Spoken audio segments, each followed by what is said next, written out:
Pada usia 5 tahun ayahnya meninggal. Pada usia 16 tahun ia berhenti sekolah.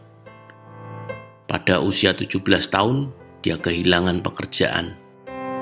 Di antara usia 18 sampai ke 22 tahun ia menjadi kondektur kereta api dan gagal. Setelah itu ia mencoba bergabung dengan tentara dan ternyata gagal juga. Tak berhenti di situ, kemudian ia mendaftar di sekolah hukum dan ia ditolak. Mencoba mencari peruntungan lain dengan menjadi penjual asuransi dan dia gagal lagi. Dan di usia yang ke-19 ia menjadi seorang ayah. Pada usia ke-20 istrinya meninggalkan dia dan mengambil bayi perempuannya. Lalu ia menjadi seorang koki dan mencuci piring di sebuah kafe kecil.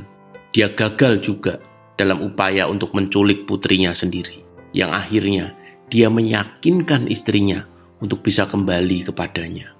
Di usia 65, ia pensiun. Di hari pertama pensiunnya, ia mendapatkan cek dari pemerintah senilai $105 atau uang sekarang sekitar $1,5 juta.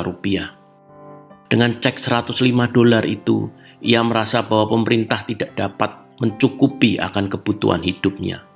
Akhirnya, ia memutuskan untuk bunuh diri karena merasa tidak layak hidup lagi. Dia merasa menjadi seorang yang selalu gagal. Dia duduk di bawah pohon, menulis niatnya untuk bunuh diri. Tapi akhirnya, dia mengurungkan niat itu. Dan sebaliknya, ia menulis sebuah resep masakan. Di sisa usianya, yang sudah senja, ia masih punya kesempatan dan keahlian, yaitu memasak. Singkat cerita, ia meminjam $87 kepada temannya untuk membuat ayam goreng.